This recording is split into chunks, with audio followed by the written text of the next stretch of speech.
These are the VRS Direct Force Pro pedals. So it's a high-end product, stainless steel construction with an industrial aesthetic. Very, very adjustable. All three pedals, the pedal faces in terms of height, depth, angle are fully adjustable, and overall pedal angle is also adjustable. Now, if we look at the throttle pedal first, we have quite a unique design here. So we have a rodless spring, which doesn't quite look right to the eye, but functionally performs extremely well. Absolutely no friction whatsoever, so really nice smooth response.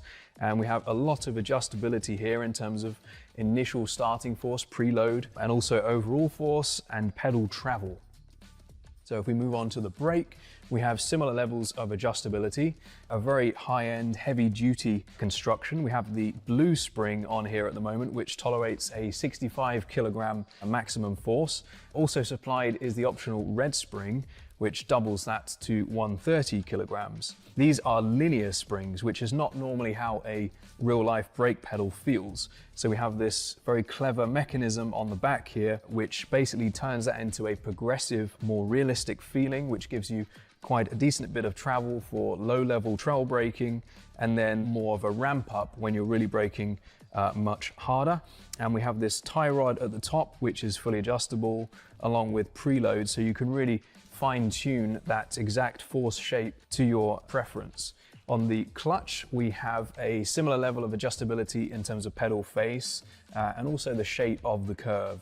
So we try to emulate a clutch plate, which is stiff initially and then flattens out as the clutch gives way. So that's emulated here with a small amount of adjustability, including overall travel as well. So we're very happy with this product, and we hope you are too.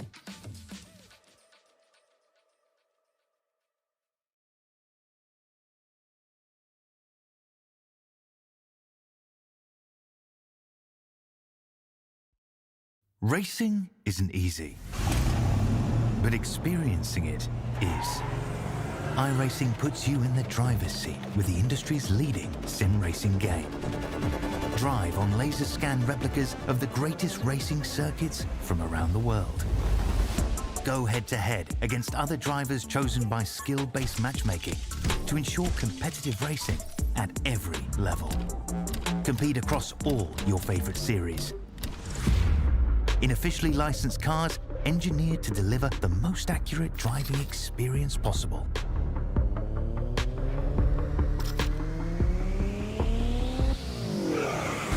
Join a race or host your own with players from across the globe.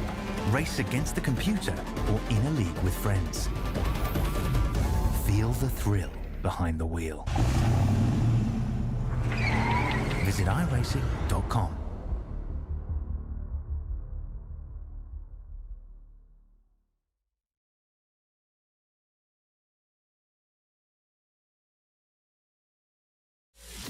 If you're looking to get serious in sim racing, one of the first things to do is upgrade your wheelbase and pedals. The powerful force feedback in our direct drive wheelbase makes a huge difference, and our highly adjustable precision pedals will give you the consistency you need to improve. So you'll not only get the best value for your money, but you'll also benefit from our quick, local shipping from Australia and save even more. Our transparent pricing has GST included, so there's no nasty surprises at checkout or further customs delays and charges. And if you're near Melbourne, you can simply pick up your hardware from our showroom and get a free product walkthrough from one of our VRS coaches. We offer excellent customer service after the sale, and our hardware is made of the highest quality components. To get yours today, just go to the URL on the screen or click on the button below. But hurry, stock is always limited due to high demand. So if you want to get faster, sooner, VRS is your answer.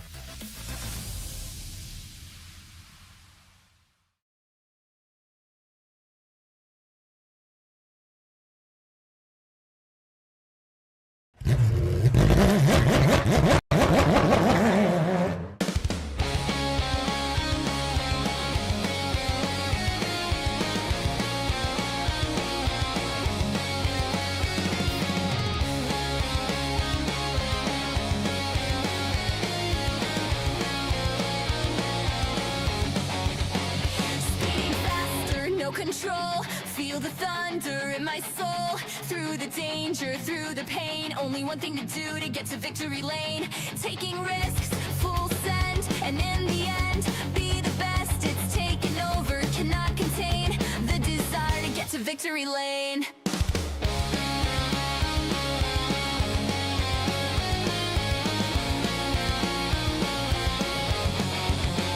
I hear the echoes of the past, the roaring ghosts that never last. But here I stand, the finish line, one last race, one last time. Through it all, get past the pain, cutting laps, making gains, feeling tired, get to my aim. The desire to get to victory lane, speeding faster, no control. Feel the thunder in my soul. Through the danger, through the pain, only one thing to do to get to victory lane. Taking risks, full send, and in the end, be the best. It's taken over, cannot contain the desire to get to victory lane.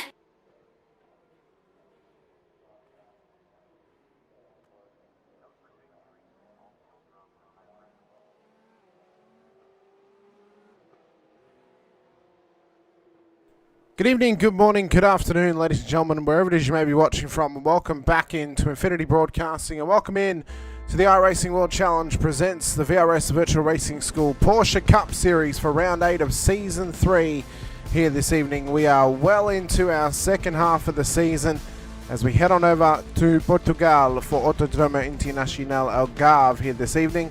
As we are into Portimao for 60 minutes of racing across the feature race here this evening. A full 300 points on offer for a single race win is the final time this season. That is a possibility for these drivers. With only 3 rounds left to go after tonight, the championship will be coming down to as tight as possible.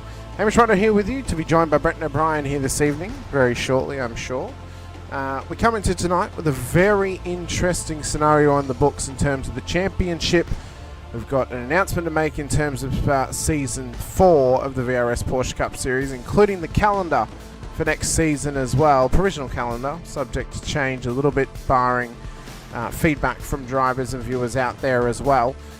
And yeah, it's going to be an exciting end to the season. We have got so much still to come your way this season, including another sprint round, our semi-final at the Pro Series Supports weekend, as well as the final round at Belle Isle too. So 3 more races to go after tonight, 2 more weeks of racing after tonight, but we've got to get through Algarve here first of all. So let's have a quick look at our current standings and how we're situated. Sam Muir is leading the championship at the moment on 1,425 points. Ben Pedersen currently sits P2 on 1,286. Angus Lawford has tightened the gap up to Pedersen a little bit on 1,221.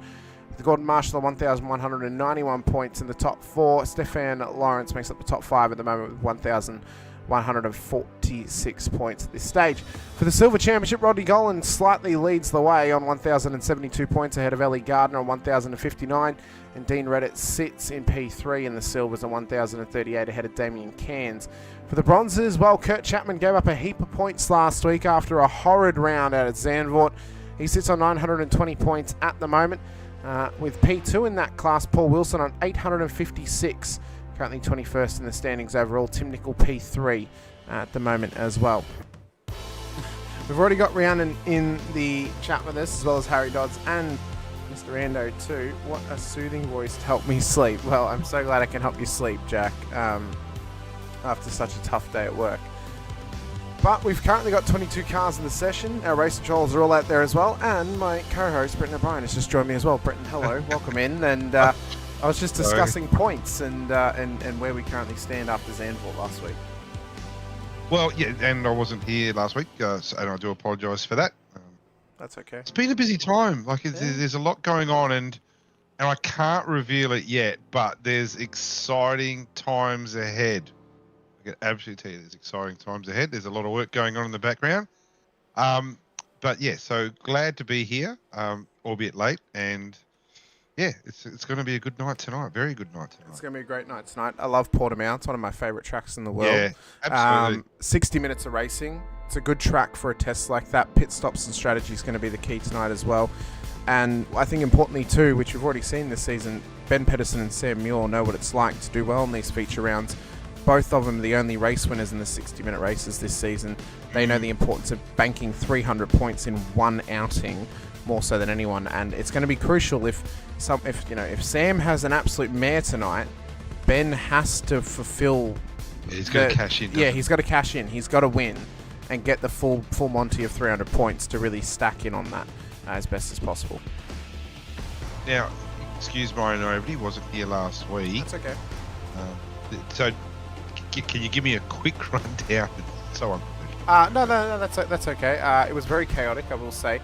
Ironically, race 3 was probably actually the least chaotic race of the 3 of them at the rush round. Normally it's the opposite. Race 1 was very chaotic. In terms of bronze championship, it actually had big implications. Kurt Chapman had his worst round of the whole season, plus copped 20 penalty points next to his name as well. Point. Yeah. So, 20 penalty points next to his name. So, that's pretty big in terms of bringing Paul Wilson and Tim Nicol back into that championship fight.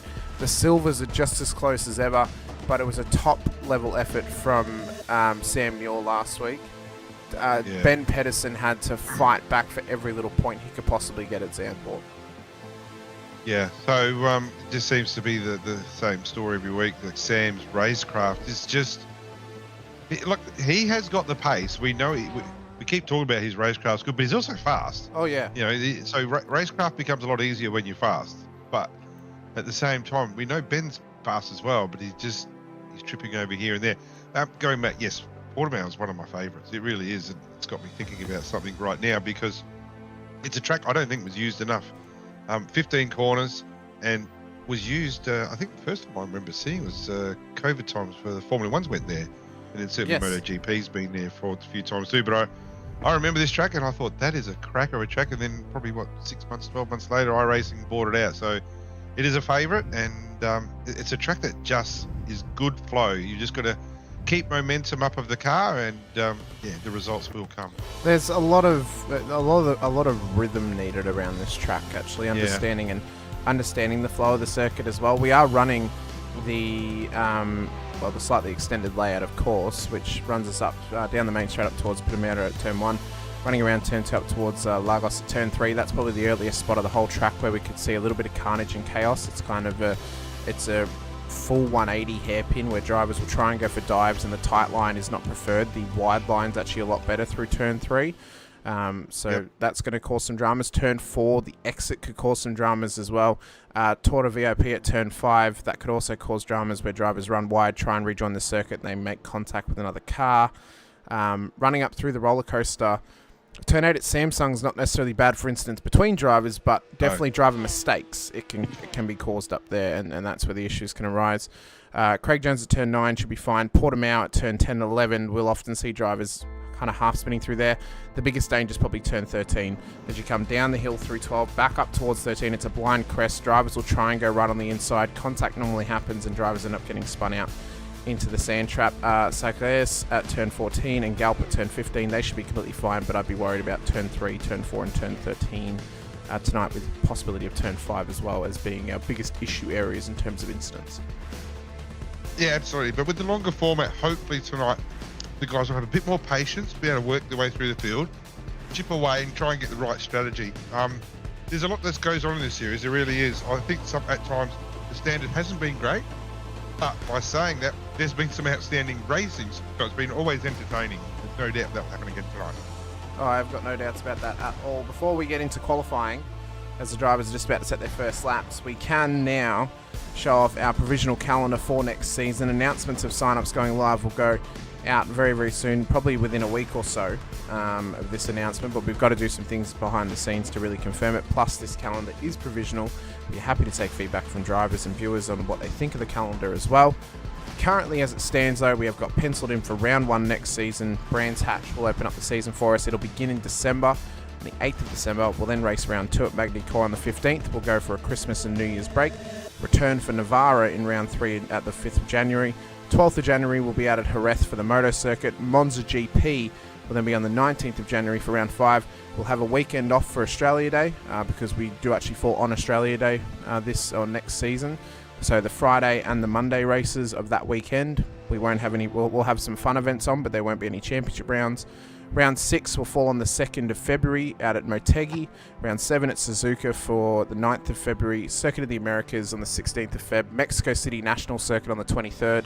Then we get into a small little final series. I wanted to keep the 11-round roster because there were so many tracks I wanted next season, and I thought, well, we could run 2 of the finale formats and have the 2 30-minute races with 150 points for a race win in each. Round 10, Daytona Moto Circuit, and then round 11 at Miami Autodrome. Saying farewell to Belle Isle for now, because I thought Miami it's new, it's fresh, and gives us something new to look forward to at the end of the season in the championship round. Yeah, that's a very solid calendar indeed. It might be getting changed. You don't know that yet. No. But, This is what was initially penciled in, and I'm happy to hear feedback from drivers. Happy to make changes where they need to be made. It's not set in stone necessarily, but this is what mine and Jack's initial ideas was. That's a good calendar. Mexico City. That's I've only just started doing laps there this week, testing for vets. It's a really good track, that. Circle Americas, you can have that. There's the West, and then there's the full GP. I love Coda. Full GPs. I love Coda. I think it's a lot too. Yeah, I think it's a very overlooked track, but I actually think it's a really nice circuit. When you can put a lap together there, it feels really good. And Miami Autodrome, that's coming out on iRacing? Yes, it is. Yes, that is the new track that is releasing next season. Really? Yes. That should be a cracker too. That would be a ripper. So, yeah, I think it should be. And that could be under lights too, I'd imagine. Quite possibly, yes. And then also using the new moto layout on the updated Daytona as well, which cuts out the normal entry to the bowl. Instead of running all the way up for the whole infield, it kind of cuts around and then loops back out again. And then, old favourites like Suzuka, Motegi, we haven't been able to run yet. We haven't been able to run Monza yet, Jerez, Navarra. Yep. All of these tracks we have not yet run in the Porsches as these current layouts. So I thought it was really cool for us to be able to do that. But again, it's up for discussion and it's up for change if drivers are not happy with it all. As we get into qualifying, though, drivers are currently out there. First lap times have been coming in. Ben Pedersen is currently sitting top of the timesheets at the moment with a 1:45.21. Sam Muir is 1/10 off the back of that pace. And Ellie Gardner has positioned herself up into P3 at the moment and pole position for the silver class. She's got some good pace tonight. Yeah, and has been known to show pace sporadically. Certainly not every round, but when Ellie is on pace, certainly very competitive. It's actually quite a long lap here, isn't it? We're talking 1:45 flat at the moment is provisional pole. It is a long lap. There's a lot of time and a lot of room to make mistakes. There's also a lot of time, a lot of room to make gains. The straight here it's a good runoff on the straight. You're going from a medium fast corner and end at a medium fast corner, but so the draft is real and it is a long straight. So there are passing opportunities certainly into turn 1 and turn 5, as you said before. So it's it's good to see Ellie up there. Angus Lawford P4 as well. I think he'd be happy with that. You always seem to have the little track specialists, don't we? Where you don't see someone like it wasn't long ago, a couple of weeks ago, Gordon Marshall was just come out of nowhere and just drove so well. You're gonna have to remind me what track it was. It might have been Alton Park. He had quite good pace at. Was it Montreal? Yeah, it was Montreal. He had good pace as well. But Alton Park. So I think we said it because he had the home ground advantage. There. It was Alton Park. Yep. So you have these guys who come and go. It's good to see Gordon now's P5 in qualifying. So he must be showing that level of consistency. He's gaining that confidence in the car and on his own ability.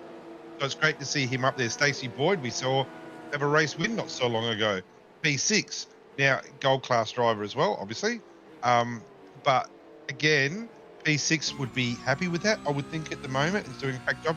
And also, as we were talking about before with Alan Dawson, I think it's about par for the course. P7 for him seems to be about average. What's he? 3/4 of a second off provisional pole at the moment. So there's quite a bit of ground there. Well, there's been some gains over those last few laps as well. So Muir had gone pole with a 1:45 dead. Pedersen was attempting to beat it, but he only went 1:45.07. There are 0.05 of a second between their lap times. That is how tight it is between the two championship challengers at the top end of town at the moment. But Ben has got a lot of work to do over tonight and then the next 3 races to try and crack Sam Muir. the best possible scenario for Ben is Sam has issues in the final round at Belle Isle, which is undroppable, and Ben can try and gain some points back. That for right now, unless Sam completely bottles it over the next 2 weeks, that's where it's really going to need to count for Ben. But he just has to focus on gaining points, strengthening the gap, and putting the pressure on Sam leading into that final round. Yeah, because we know Ben's got the pace, multiple race winner, and he does have pace. But just like if I'm sitting in the car 669 tonight and I'm in P2 qualifying, I'm only 6/100ths off pole position. What's the hurry to get ahead? That's what I'd be thinking if I was Ben right now. And we do talk about Ben a lot, and I'll tell you, a lot of it is because of the respect that we've got for him in his speed as a driver. Good guy too, but he's an engaging figure in this series because he makes a hell of a lot of mistakes and he draws people in, draws conversation out. So I apologise if we talk about Ben a lot, but he is an engaging fellow and does a good job. But he could do a better job. So tonight, if I'm Ben, Sam, you go work your hardest, Sam. I'm just going to sit in Sam's draft. I don't care if I qualify P2. I'm going to save a lot of petrol, and then when the day comes that we need to fill to get the car home, I'm taking less than you. And the race is won at the end of the. You get the check and flag at the end. That's when you win the race. You don't win the race on lap 5 to 10. So hopefully he'll have some patience and take the race to Sam and make Sam make decisions right. Well, right now there are quite a few clouds forming in the sky. It still says 0% chance of rain though, but it is definitely a cold circuit here at Portimao. 23 degrees ambient temperature, 26 degrees track temp, so it's fairly average for a tarmac temperature. But yeah, 0% chance of rain at the moment, but the skies are looking very, very dark grey. But I don't see any rain on the horizon for tonight. It would really shake it up if there was, especially being such a long race. But yeah, looking at the countryside at Portimao, if you look at the hills in the background, they don't get a lot of rain here. It is sunshine majority of the year. Kurt Chapman, who's just pulled it into pit lane, is currently sitting provisional pole for the bronze class, 9th position at the moment, 145.871. As mentioned, had what he describes as an absolute shocker last week at Zandvoort. He'll be trying to reset tonight. He's got to try and keep his run going. The other driver that's challenging him at this stage, Paul Wilson, has been very, very consistent in his form. And the feature races, in terms of race 2 or race 3, depending on the round number, he's been very good at. We'll see how he does tonight in the feature round, where it's 60 minutes, one race. And if he can try and make up positions on Kurt, it's going to come down to, though, which drivers have got patience, if it's between him or Kurt, or which drivers around them have patience, and if they get caught up in any incidents from lack of patience out there. Now, I can't help but notice, I've got 23 cars in the field. Brady Stanley, who's shown some, gold driver, certainly yes. shown some pace. Now, I can't help but notice he hasn't created a lap yet. Is there a penalty or something? I don't want to step in the deep lane. Has he got a pit lane penalty start or something that we don't know about? No, otherwise, I'd be asking why he hasn't done a lap. He does not have one currently standing. I'm checking last week's incident report. There is nothing withstanding in terms of the license point threshold for him. So, unless this is a choice for him because he's in the server. Yeah, he might be having some hardware unless problems. he didn't race the week before. But no, he shouldn't be there on license points. No, I don't remember him tripping over too often. He's generally pretty clean. But yeah, so that's an unusual one that he'll be starting from P22 on the grid. We're looking at Sam Muir, and it's a bit of teamwork here with both himself and his teammate Simon Mazzone. Mez has been disappointing, I'll be honest with you. Learned a lot about Mez last night. He did a Scops event, so he hosts the V8 Premier Series and does does he do it? No, actually, no, he's got out of that now, hasn't he? Sorry, I do tell a lie. He got out of that a couple of weeks ago. Obviously, there's quite a lot of workload in organising a series, so hopefully he's focusing on his driving a bit more and he's going to be able to show his true potential because he has won this championship before, but he hasn't looked anything like it this year. I think that's come down to his true consistency, but I think the pure pace at the front of the field has gotten a lot tighter together in terms of drivers who are at pace together. I mean, the first season he won, he was going up against Ben and Corey Lazarus. Ben had some poor rounds late in the season. Corey had one poor round, and that's what really cost him. Simon didn't get a penalty the whole season. He won that championship because of consistency and because he didn't get any penalties across the season either. Sam last season won the title through pure consistency. We could argue that if Job Stewart or Corey Lazarus did the whole season, they definitely would have challenged him a lot tighter than what they did. Where this season, Sam's gone about it the exact same way. Very consistent. He's obviously now got his team around him to help him as well. But Ben has just tripped up a couple of races this season. That's kind of pulled him out of it a little bit. Checker flag's out there for qualifying. Sam Muir's pulled out of his last lap. Ben Pedersen is not going to be able to challenge pole position at this stage either. Could Ellie Gardner improve her lap time though on this attempt? She won't get cut off on this last lap because it is a 60-minute race, so she can finish it as long as it was started before the 15 minutes are up. It's the same stage, or same case for Angus Lawford, Craig Schultz, Jared McLeod as well. I think it looks to be that Ellie will be the first to actually cross the line to finish their lap. Yep. And so, really, in the track time 25.6 at the moment, mostly cloudy 23. The wind's only light, so the wind's not an influence here, but the times that we saw from very early on in the qualifying, they didn't get improved on. I think Ellie's last lap of 45.8 doesn't compare to the 45.6. I don't think you'll see. Logan Howard's last lap was a 45.624. There's an improvement there, but overall, the lap times weren't a big improvement. Craig Schultz down in 14th at 46.407, improved on his last lap, but outside of that, yeah, the track temp didn't seem to have a big influence, but maybe just maybe just the wind was a little bit lighter, there's got to be a reason why wasn't significant improvements, or it could be that they didn't work as a team and they didn't get the draft, because the draft here certainly is worth a couple of tenths in that straight. Well, Gardner did have a significant gain on that lap, went up to a 145.35 on her last attempt. Really had a great race, a great recovery race last week at Zandvoort, did Ellie. So horrid race one, ended up the wrong way around, a lap down on the field as well at the beginning of race one. Race three ended up finishing on the podium. So Ellie had a very good effort in that one. Ellie is gold standard. We've seen Ellie on a podium last season. Definitely gold standard. Silver for all sorts of valid reasons, absolutely. But I would think this will be Ellie's last season as a silver driver. Well, we'll see if she can earn her way up to gold class at the end of this season by winning the silver championship. That's how they're going to get promoted. Is the winner of the titles will get promoted up, and the bottom of the class's relative position to where they were could get knocked down a peg, depending on entries as well, if anyone would actually get demoted down a class 2. And the qualifying, those just come up, and we're about to get into next portion of our evening. 60 minutes of racing still to come from Autodromo Internacional Algarve, and it's going to be a fun one. We're gearing up, though, for the race start. 60 minutes about to come our way. Sam Muir will start on the front row of the grid. We're not round 4, get that correct.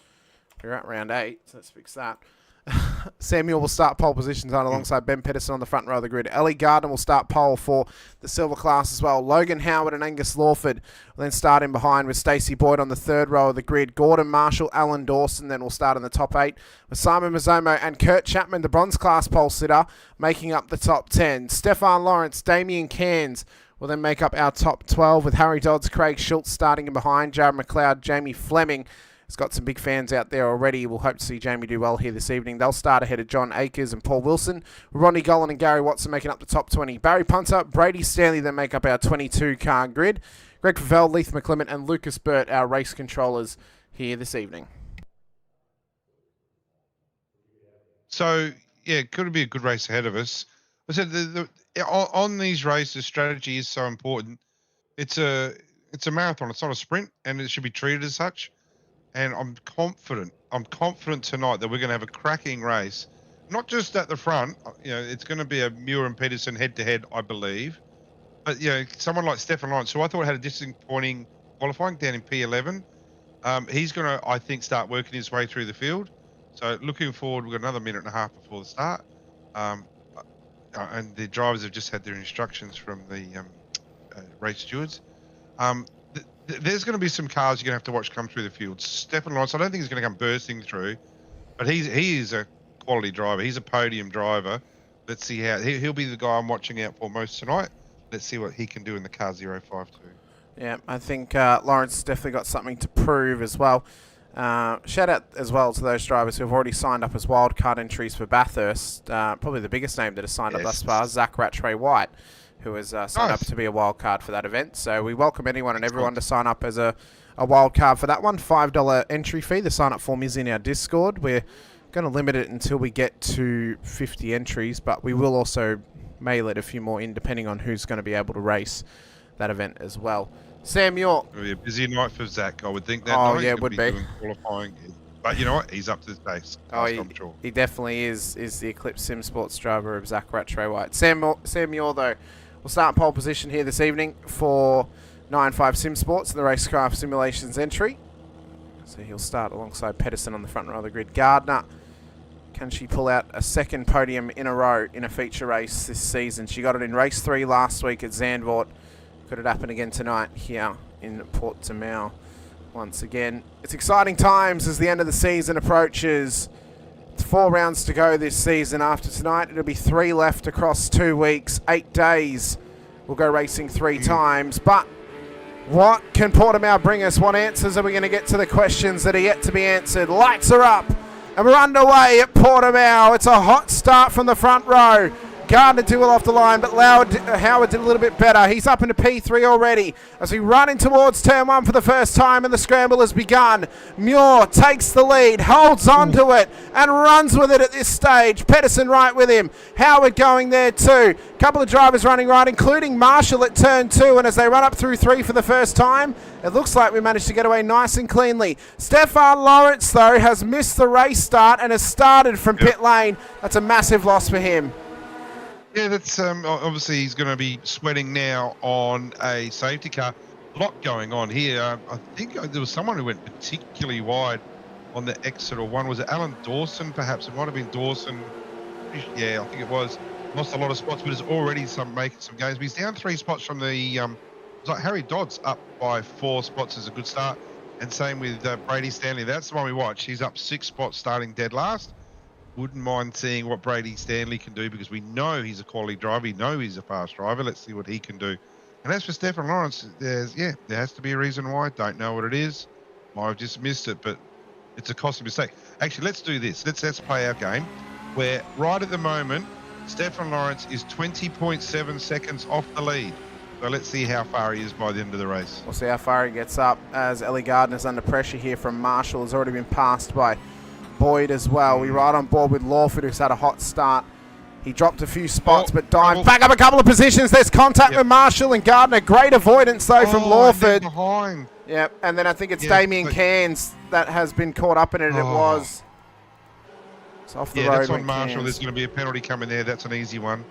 But then behind, there was some pretty innocent victims there as well. So, yeah, that's going to be a costly mistake for Gordon Marshall. I just found Ellie looked like getting pushed around, to be honest with you. There was a lot of cars coming through and there wasn't a lot of vigorous defending, and unfortunately, that's gone. Who's that gone wide? Is that Gordon Marshall again? He might have just. I think Dodds has gone wide as well. Oh no, Gardner actually lost it on her own. Down at down at turn 14, she lost it on her own. Marshall actually had nowhere to go. So from what I just saw then, I'll take that back. From my angle, it looked like there was car contact. Unless there was a little bit, I'm not sure, but it looked like. Yeah, and then Marshall goes wide here. Marshall goes wide into 1 as well. Just carries too much speed through. And what else we got on here? And Dodds. Lost it by himself. Yeah, that's a shame because he had a great start. Harry was up 4 positions pretty quick. Actually, that would have been more than that because would have got through Gardner as well. But hopefully things will start settling down at the front. Ben Pedersen's actually drawing over a second. Last lap time of 49 flat compared to a 49.7 on their first flying lap. And then there is already a bit of daylight back to Logan Howard, who's made up the 1 spot. Stacey Boyd, previous race winner, up in the 4-2 positions. And we were looking at Stefan Lawrence. Has already passed Barry Punter. So obviously Barry's had a bit of a shocker as well on the first lap. A 1:57. Oh yeah, that's well and truly off pace from lap 1, obviously. Jared McLeod's been knocked off the road by Rodney Golan there. I'm unsure. and Rodney looked like the passing car, so this was their run through turn 12. So he looks to tuck back up the inside. Yep. And how's the contact? Oh, he lost. Oh, yeah, there was. Yeah, so yeah, Rodney lost the rears, and then that's kind of clipped Jared around. Yeah. Look, you would think there's going to be a penalty. There's going to be some compensation because it's a. Oh, again, wide. Like, is it? I'm just wondering. So, okay, so I'm looking at Gordon Marshall's line into turn 1. It's an unusual one. I think he'd be building up the incident points here pretty quick because he carries a lot of speed into one, goes out extremely wide regularly. I thought he went off on the first time, but I think that's just the racing line he chooses now. Well, Gardner has just taken back the race lead in the silver class over Rodney Gollan. She snuck past him at turn 1. They're trying to chase down the bronze class leader, Kurt Chapman. At the moment, Barry Punter has just had a minor moment, but he's kept it going. Seems, I think maybe just a loss of rears down at turn 3. You've got to keep your eye on the battle here with Mazzomo and Marshall. It's on. Elbows out. Yep, it's on. Absolutely is. And this has been going on for a few corners. And in the meantime, what is that? Yeah, that's ordinary. We got to get that out. Yeah, that's well, before we start pointing fingers there, let's have a look at the replay of this. They're coming through. Marshall then just turns across on him, clips the front of Mazzomo's car and knocks him off the road. Yeah, Mez is there. I reckon if you go for a rear view, we'll have a look at that rear view if we can, Mr. Producer, please. Because it's like he didn't know he was there, but surely he would know. It's already when he's off the track. Surely he, it was. He's just driven straight inside him. It's like yeah, he's just driven over on him. Like, Mez is right there. No, if we do rear chase or something, we'll get a better look, I'm sure. Look, we've got a lot of time to have a look at this and pull this apart. I'm sure race control are doing exactly the same thing with the stewards, but this is... No, see, no. See, look at that earlier. So, yeah, so has Mez turned into him, or Mez gone straight line? Or has he been sucked in by maybe some net code or something? Because, of course, Gordon is racing out of the UK, so the ping may not be so happy. Yeah. But well, it's a tough one, but certainly... Look, I don't think there's anything deliberate. It didn't look good, did it, when we first saw that? But it doesn't look like there's any... The angle certainly made it look worse. Obviously, there's other angles to it as well. Race control will break it apart piece by piece and try and figure it out. So, we can think one thing from one angle, but they could obviously see it completely differently from multiple angles as well, of course. And the other thing is they don't have to give a penalty. No, you know what I mean? They don't have to. Deem it to be a racing incident. Look, I would think that there'll be some finger pointing there. It's certainly not a natural act. We're about to find out. So... Well, Gordon at the moment. Car 103. Gordon Marshall's already. So, Gordon Marshall, black flag from an incident on lap 1. I said that was the one with Gardner, so there was contact on that one there. So. Yeah, I thought there was at the time. I did think it at the time. And there was repercussions after that as well. But, sometimes what we see is different to what others see. That's right. But on that case, I think the stewards have got that one right. Like, Gordon will be disappointed because I don't regard him to be a dirty driver at all. He's not. Neither do I. But I just think he's, so I just think he's had a bit of a lapse there. And, Now, so he's got 3 laps to do his back brake. They've handed it to him before he drove past pit lane, so he's now only got 2 laps to do it because that was his first attempt. He could have come in. So if he doesn't come in on this lap, he must come in on the next, otherwise he'll get disqualified. Well, And the last thing he wants to do right now is get into a battle and slow himself further down. So he may as well box it, do the drive-through, and get back out there. Well, he's driving hard. And 316 has got the drive-through penalty as well. So Rodney Gollan. Yeah, that was that changes things up in silver. Yeah, well, it does. That'll drop him below Damien Cairns, or drop him below everyone actually. So Cairns and Dodds will get promoted. Akers has now gone up into the race lead, by the way, of the silver class. Yeah, so. Yeah, my man John's gone up +7. I was looking at his qualifying. I wasn't going to say anything because he's had some absolute nightmares, but he's had some good races as well. And he started off the season bronze. Well and truly should be silver driver, and rightfully is. Now he's pushing his way up to the front of Silver. This is really good to see. Big improvement by John Akers. Big fan. Don't know why. Never spoke to the bloke. But I just like the way he drives, and I can see that he's committed to the series. He's committed to the car, and he does a great job. He does indeed. He's come in, be part of the series. Yes, he's had some incidents, or he's had some penalties along the way. Trouble behind there. Was that Jamie Fleming just getting a bit loose? I think it was up through 13. Was there a problem with the car? Because that was a lot of wheel spin on exit there. You can see this properly. It just. Let's watch this. So he was already behind them. Yeah. Oh, I think he might have maybe locked the rears slightly. Just the backs rotated around a bit, and then it wasn't too much in that, but so Marshall and Golan are in to serve their black flags. So they'll both drive through pit lane. There's still plenty of racing to come though tonight, and a safety car could get them straight back into things as well, depending on their strategy here. We haven't seen the safety car all too much this season, actually, in comparison to other seasons. But although last week we got our fair share of safety cars, so. Oh really?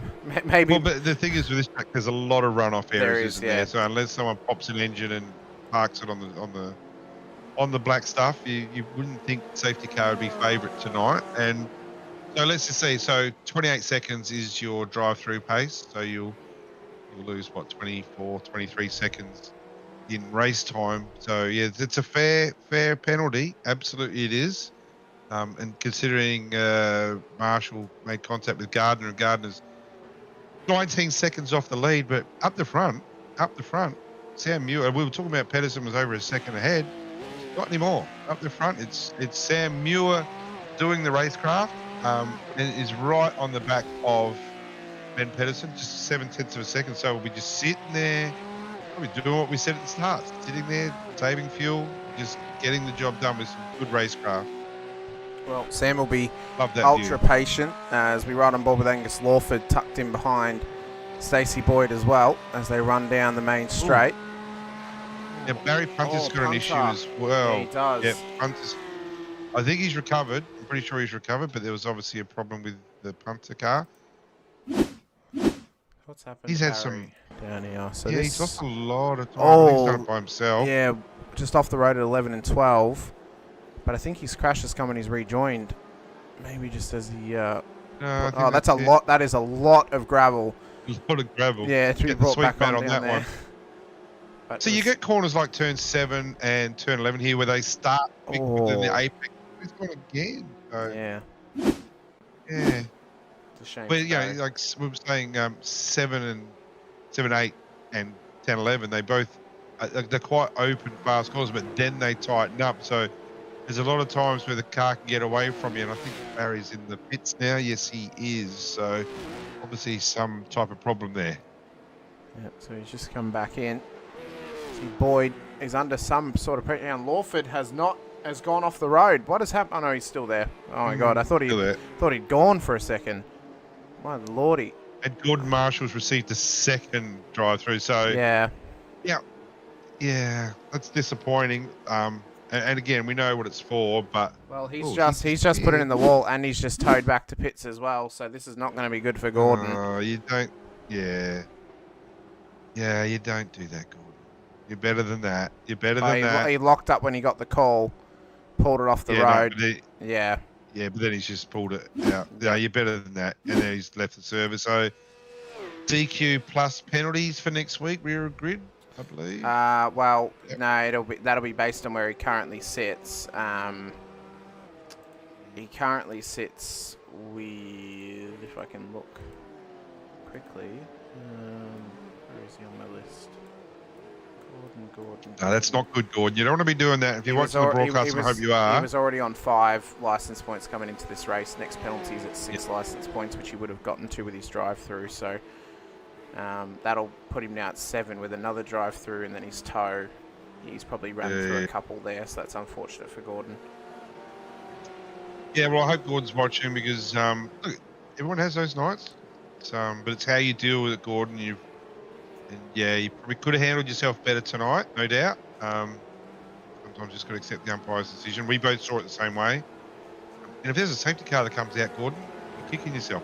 Or alternatively, park the car, pit the car, end it. You know what I mean? But just do it by the rules, and be nothing following on from that. Well, there's a tightening. Someone doing that in the VRS Series last week, in fact. Yeah, I recall that. Although from the start of your race, I don't blame you, to be honest with you, Brenton. Yeah.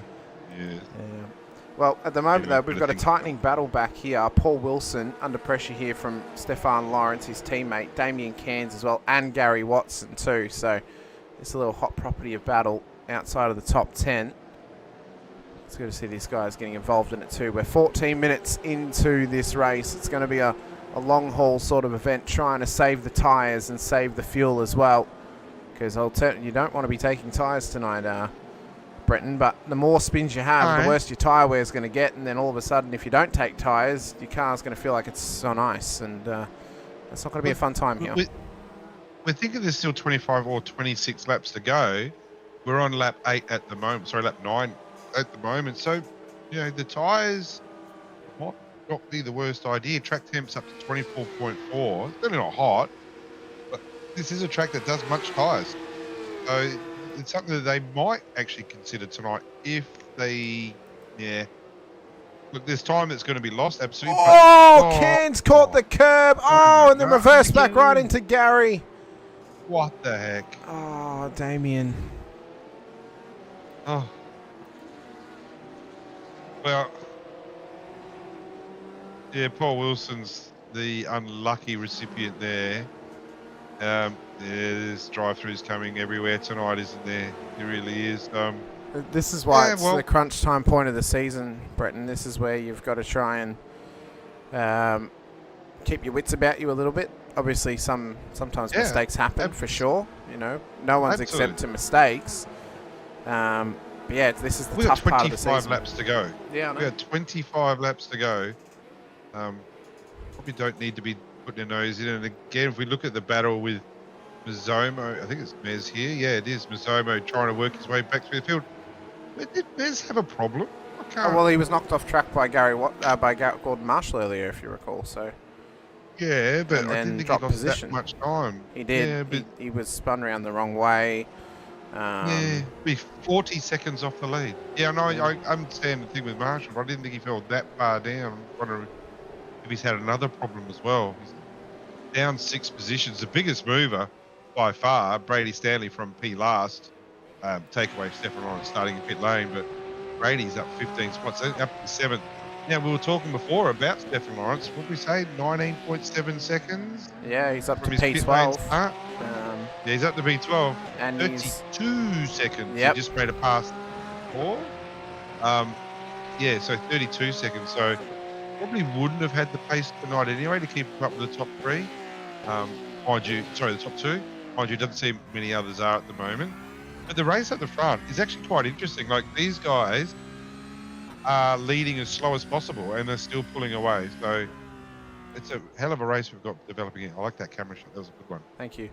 As we run up towards turn 11 and 10, or 10 and 11, Pedersen still leads this race. Sam Muir, though, is sitting nicely tucked in behind and just chilling out in behind Mr. Pedersen. He's happy to sit here and wait for the opportunity when it arises, because it's still very early in this race and he's still within striking distance. Exactly. So if anyone from Riot Team World is out there listening, get Ben to just pull over the side, get Sam to do some work, get Sam to push some air, get Ben to save some fuel, from some outside assistant advice here, but Ben doesn't need to be doing this. Sam is the one that is defending the championship. Ben has shown his card. He pushed hard in the first few laps, drew away, and Sam was able to catch him. So let's try and make some ground in the pit stop. Let's try and save some fuel. We're on with Sam at the moment. We are in our driver's eye as he runs into towards so I'd be interested to see if he's lifting it all into one. It did not sound like it.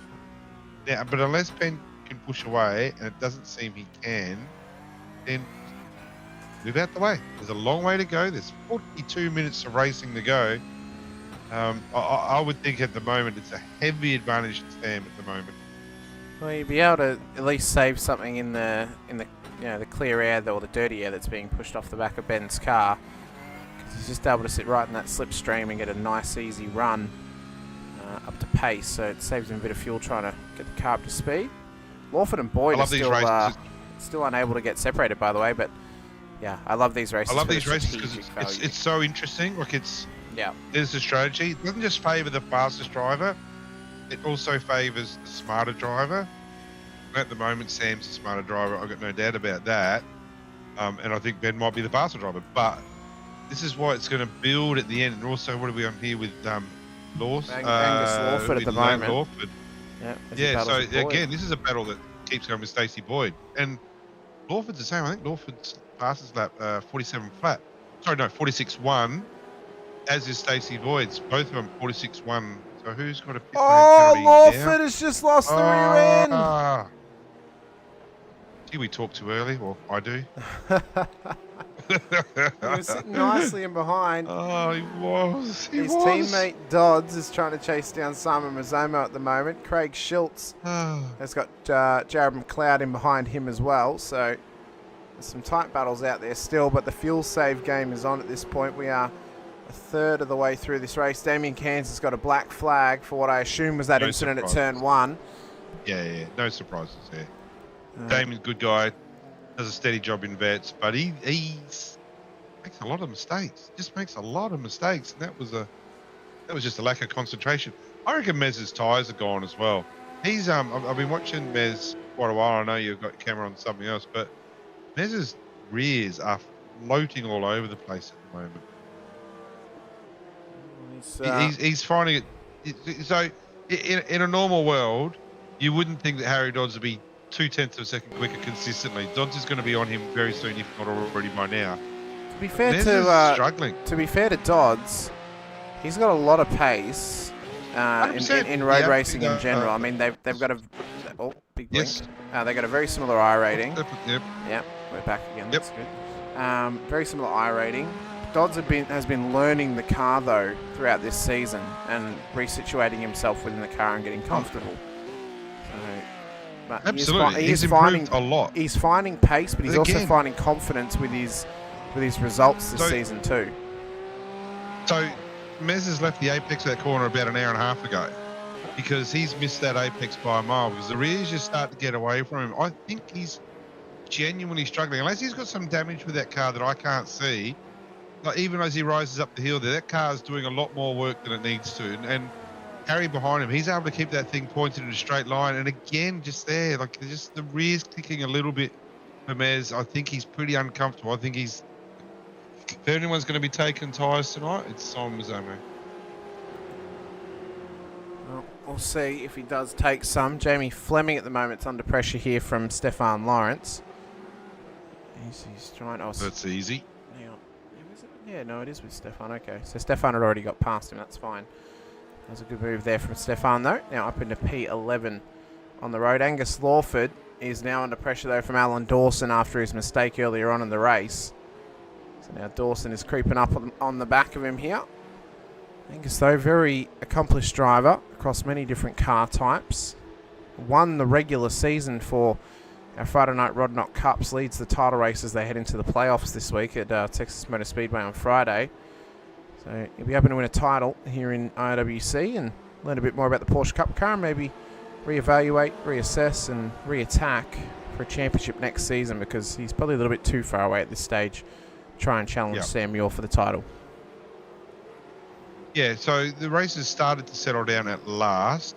We're talking about Mez struggling with tyres before, but he's still making gains on McLeod and Schultz. So there's a battle here. It's going to be a three-way battle here very shortly. And with Laws, where we are now with Craig at the moment. Yeah, so Schultz is going to be hanging on behind him here because the battle is going to start building. He's going to be the train conductor soon because they're coming at him pretty quick right now. Yeah, McLeod's right there. Schultz, he got real loose though. Off of turn 8. That's going to let McLeod through and his teammate through at turn 9. Yeah, he's not going to fight Mazzomo too hard there. And we just noticed that Dodds has dropped off a little bit. He'll make ground on these two. Well, he's already there, so I was going to say. But so Mez seems to have everything back in order. A couple of laps where things are getting a bit loose. He's probably settled down. Who's this coming in? That's Ben. Ben Pedersen. Ben. So Lawford's in as well. Let's see if he takes tyres. Let's see if he takes tyres. I don't. Yeah, let's see if he's unclicked it. Stop now. He's not up on the jacks. That says to me he has not taken tyres on this stop. Stationary for a while. So Muir's not going to be stopped as long as he is. Muir's stationary. 16.5 stationary for Pedersen. Unusual move. Fitting now, and is he going to come out in traffic? Just in front of traffic. So that's one thing that's positive, because I was thinking to myself, so yeah. He's come out right in front of that battle we were watching of McLeod, Mez, Schultz and Dodds. So you would know more than me. Are they getting home with one stop? Well, no, because he pitted on the 23rd minute, he'd need another one. Normally the 60-minute races, they need 2 stops. Yeah, exactly. So let's keep our eye on Sam Muir, whether he stops next lap or even the lap after. Well, the problem for Sam is he could get to the 30-minute mark and it's all fine and dandy, but if he doesn't have the tow to sit in to be able to save fuel, he would still have to pit for a second time. So but he's already had that tow. He's had that for the first stop. He could get to 30 minutes, but the Oh, problem is, who was that just went around? That was Jared McLeod, No, he as kept- Muir's he in kept now. yeah, okay. So Muir 1 lap advantage Oh at my the God, moment. he came Has he? into pit lane fully locked up there. Sideways. Yeah. Yeah. Don't be surprised. Don't be surprised here. Let's have a look to see what he was doing as he goes across. Yeah,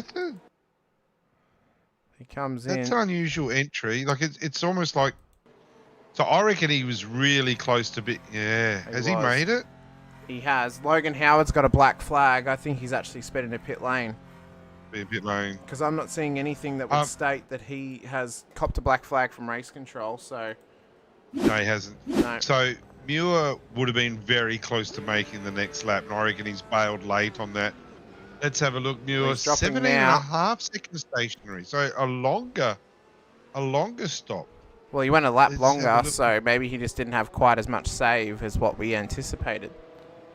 No, but also what we're doing now, he's got 1 second more fuel plus an extra lap fuel. So at the moment, he's 1.9 seconds behind Pedersen. Ben, you need to push like hell right now and get Sam out of your draft. This is the time. Right now, we're seeing a lot of what's going to happen for the rest of the race, because this is where Pedersen needs to stretch out. If he can't, that just shows us that Sam is quite comfortable where he is. Well, what we just saw as well is Dawson has now actually gapped Angus Lawford after the pit stops as well. Managed to get past him as he undercut him on that straightaway. Mez, McLeod, Schultz, Dodds all in. Howard's dropped massive positions thanks to that black flag. Wilson, Cairns and Golan in pit lane as well. That's obviously a 40-second stop hold. Everyone's around 17 seconds. Now it's 57.8. That's a cruel penalty by IRacing. I think they've got that completely wrong. I think it should be a drive-through for speeding in pit lane. It's way too harsh. 40 seconds is madness, to be honest with you. But by saying that, it certainly keeps everyone on their toes, and you hope not to do it. But yeah, I think it's too extreme. What it's now done is it's now promoted Stacey Boyd onto the podium of this race, plus Dawson and Lawford up into the top 5. Brady Stanley has fought his way up to P6 in this race. He's up 16 positions, and he's taken his pit stop. This is a fantastic effort from Brady Stanley. We have seen glimpses of brilliance from him this season, namely his race win at Chicago. This is up there with that race. This is a phenomenal drive from Brady, and if he can complete this, there's definitely a top 5, possibly a podium on offer for him for one of the best drives from the back to the front of the field we've ever seen.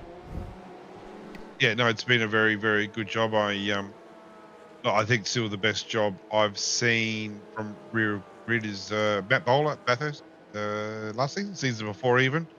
Did a fantastic job. I remember that from the first. Had an unbelievable night. But this is an extremely good night for Brady from P22. Other cars have made mistakes. Let's not kid ourselves, but has driven consistently. Good lap times as well, 46.2. But that's a second off the lead. Like I said, I'm watching the time in the meantime between Pedersen and Samuel. It was 1.9 seconds by the time both cars got up to speed. 1.75 now, 1.8, 1.9. There it is again. So nothing lost, nothing gained by either at the moment. So this is going to be... Sam needs to push like hell here to get back in the draft. Once he's in the draft, he'll be up and away. Pedersen needs to push like hell here to make sure Sam doesn't get in that draft. Neither car's going to have a fuel problem. They both need to pit again, we believe. To be fair to Sam, to finish in P2 tonight, he will lose. Let me double check for myself actually what he will lose in terms of points. I believe it's 15 points from P1 back to P2, so that's what he could risk losing tonight. Oh yeah, Sam's a racer though, and Sam wants to be a winner. And we know that he's raced smart before. He'll want to win the race. Oh, he will. But he doesn't have to win the race. Yeah, doesn't have to win the race. You know, if we talk about last lap and elbows are out, he's the one that can say, hey, hang on, this isn't worth it. Why would I risk anything? But for now, like he's making gains now. He's in the draft, 1.5 seconds. He's starting to pick Pedersen up right here. So to confirm, there's 20 points between P1 and P2. So he'd be giving up 20 points for this performance, but that is cash in hand. Yeah, that's completely fine for his season. He's got, you know, he's giving up less points than the penalties that Ben has next to his name this season. So that's, you know, that's totally fine for him at the moment. But for Pedersen, 1.5 seconds is the gap back to Sam Muir. Stacey Boyd at this stage, P3 with Alan Dawson and Angus Lawford, the top 5. Lawford is hot on the heels, though, of Dawson at this stage as they battle away for top 4 honours. Just getting some coding overloading issues here. I might have to stop my actual screen share but keep my virtual cam up just because it's not liking it at the moment. So we'll see if that fixes it. So in the meantime, last lap for both leaders, 45.773 for Pedersen and 45.746. We're only talking less than 3/100ths of a second. Sorry, 3/100ths of a second between the two. And there's a long gap back to Stacey Boyd. Stacey actually probably gone under the radar a bit here. Has got itself up to P3, so onto the podium from starting P6. Alan Dawson up 4 spots, and Angus Lawford P5. There's a good battle going on there with Lawford and Dawson. So, like I said, Dawson started 8th. Lawford started 5th, so they're both battling for that position there. Ellie Gardner's dropped off, however, from starting P3, has worked down to P7, but in a good battle with Brady Stanley, who we've just talked about as going, you know, making significant gains up 16 spots. The other big gainer tonight, and we talked about before, John Akers, 40 seconds off the lead, but not that far behind Stefan Lawrence, who we know started in pit lane, but is 9 seconds ahead of Simon Mazzoma. So we're talking about 17 seconds. So my math ain't that great, but it tells me that that's going to be about half a second a lap. Mazzoma is going to need to gain to get Akers' position. And the last lap was 0.4 of a second, so 0.4 of a second gain for Mazzoma. So don't be surprised if right down to the last lap, Mazzoma and Akers are battling. They very well could be. Very, very well could be. We've got tightening battles all throughout, including for silver class honours here between Craig Schultz and Harry Dodds. They're tucked up behind Logan Howard at the moment. We haven't seen Logan's brother Matt, and he might have raced last week, but he's not here this week. So hopefully we see him again next time out when we head out to Autodromo Enzo Edina Ferrari for round 9 of this season. You say that well. Thank you so much. You've been working on that. I've said it enough times now. I've broadcasted enough races at Imola that I've got it down pat now. Monza's the one that I still struggle with. All of our female viewers out there, you need to say that again, but a bit slower. Autodromo Enzo Edino Ferrari, also known as Imola. Yeah, that's pretty. And of course, tonight we're at Autodromo Internacional Algarve. It has a slightly different cadence to it because it's Portuguese. But now you're just getting carried away. So sorry. Well, you know, we have these nice big fancy European track names, and then we get to round 11 and it is Mount Panorama Racing Circuit Bathurst. Winton. Winton. You know, the last round, Belle Isle Park. You know? Yeah. Kurt Chapman, though, is beginning here to put some pressure now on Stefan Lawrence. So they can actually maybe try and chase down Ellie Gardner if they can start to work together. Kurt is looking for a complete point swing after last week's efforts out at Circuit Zandvoort.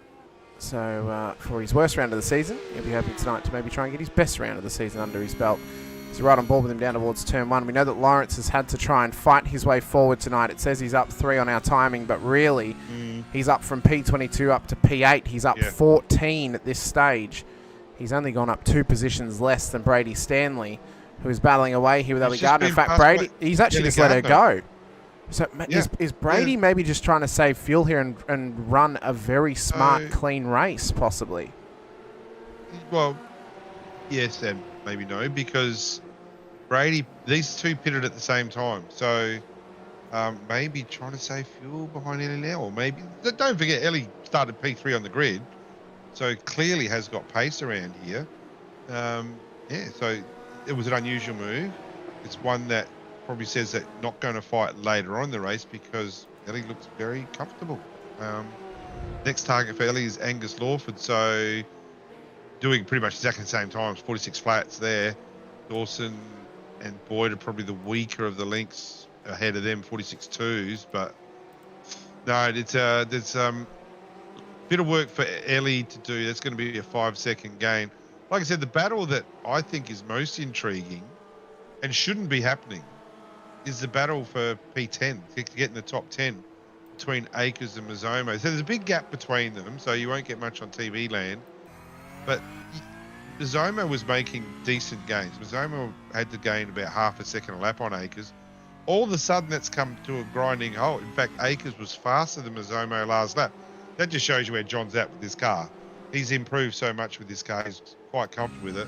But also think that Mazzomo's tyres are coming and going. He's might be overheating him from overdriving, or he might have even got some damage early on that is causing the car to have some sort of aerodynamic effect, hurting here and there. So I don't think that Mazzomo is going to get in the top 10, which would be extremely disappointing result for him tonight. It definitely would be. We've had a comment out there from JD Endo, which will also lead me on to another point of something that we're planning in the background for Season 1 of 2026 as well.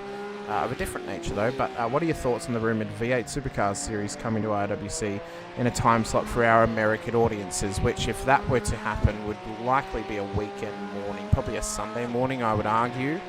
I'm excited. I know there are quite a few American drivers I've spoken to. They love the supercars. They want a series that they can race them in their time slot. And to back onto that, we are contemplating expanding our Rodnock Cups for next season to offer both an Australian and an American time slot, running the same calendar, possibly the same cars, if not, depending on what those American drivers want to race in their time slot, they may run different cars. But offering it up so then it's at a reasonable time for us to broadcast, but also for our Australian drivers to race, while still offering our Australian time slot on the Friday evenings as well for those regular drivers of our series too. So we want to try and expand and offer it up to anyone. Moving into American time slots is going to be a good way for us to do that. A bit of a history lesson here for you, Hamish, maybe before you were on sim racing. I don't know how long you've been on sim racing, but there used to be a very successful V8 Supercar Americas series that was run on Friday 12 o'clock our time, and then Saturday 12 o'clock our time. Following, and it was generally just as the officials races, but geez, they had some numbers there. They had so many splits. It was broadcast live as well. The races were broadcast live. They've got their own Facebook page. I don't know if it's still very active at all. I don't think it would be. And then at Christmas time, they used to do a Nürburgring, like a 3-hour Nordschleife race or something, I think at Nürburgring, for V8 Supercars America. So it certainly has been a taste of supercars in American time slots before. It was very successful, and I think there is actually a need for it and a call for it again. So to JJ, I think if that's the way this is going to go, then I think you're in for a pretty good time, because the racing can be spectacular. Absolutely, it can be. It can be an warfest as well, but like anything. But generally, I would think it'd be pretty good. Well, I think if we were to run it, we would, we've had it this season where we've had obviously the weekend in Chicago where we had the Chicago Street Course for the Rodnocks and then for the Porsches as well on the Monday. We'll likely have a couple of those weekends next season. More than likely, Motegi will probably host us a weekend in Motegi, maybe with the Oval for the Rodnock Cups. But that may then open us up the opportunity of doing a full weekend where on the Friday we could have Rodnocks at a road course, if it's a Saturday morning or a Sunday morning for us. for the US time slot of supercars, we can have it at the same track, and then Monday we can have it at the same track as well for the Porsches and have a full weekend of racing from the same course. And I've always been a big fan of trying to produce a series like that. I know that obviously with the way that we are as a support category this season for the Pro Series, Brenton, that's running as what would be an actual supercars weekend, or at least as close to it as possible. And I just think, sim racers are hungry out there. They're not as vocal about it, but I know they're hungry out there to try and emulate real life as close as possible. And to get them a full race weekend, I think would be fantastic, even if it's just a race a day instead of trying to run multiple series in a day where you can't guarantee everyone can run the time slot you give them. You could run a 10 a.m. race, but you can't guarantee everyone's going to be available 10 a.m. You can almost guarantee everyone's going to be available roughly 8 p.m., so it just gets a little bit harder. Yeah, absolutely. Barry Punter's got a meatball. Although Archie, no, he's been in pit lane for 28 minutes, so I actually think he's left his car turned on. It's just blowing the engine, so that's why he's been there for a while. Yep. Pop the engine. Yep. This race has certainly settled down. Like up the front, and that's where we're at now. You can see what's happened here. So Muir's back in the draft. It's just play on. So it's all going well for Sam Muir at the moment. Like I said, I would love Ben just to pull it over and let Sam do the work. It's probably too late now. The fuel damage has been done. We know Sam went 1 lap longer last lap. First stint, and you would think he'll be able to go. We might not be able to go another one now. Well, I think he should. We know, Brenton, that Ben could pit at this point and still make it home because he's within 24 minutes of the end of the race. Absolutely good, but why would you? No, why would you? So why? Right. Yeah, so as we've said many times, you're going to be making a slow car heavier. There's no benefit in doing that at the moment. Outside of, you no longer got Sam Muir in your draft. Now, if Ben knew that he could come out in clear track, right now, if he were to pit, although actually let me double check what my predicted pit lane traverse time. But the other thing is, at 30 seconds. That would be right. But we're also pretending that Ben's faster than Sam. Sam used to be 2 seconds behind Ben. Yeah, it's true. And he's picked that up. You know what I mean? So I think Sam's got a pace advantage here. If he lost 30 seconds in the pit stop, he would come out right between this battle of Dawson and right behind Alan Dawson and Angus Lawford. So this is where he would pop out. Yeah, so at the moment he's doing 45.6 last lap in comparison with Lawford's time 46 flat, and Dawson who did a 45.9. So even if he does a couple extra laps at that speed, it's not going to make much difference. He needs to probably do another 3-4 laps to clear this. So I think it's heavy advantage Sam Muir at the moment. Heavy advantage. I agree. I think it does advantage him based on his raw pace, and he's not the way his car is being driven and the way it's reacting. It's not really showing us that he's wanting to go for the move necessarily, but he definitely wants to hang with Ben and keep putting the pressure on him.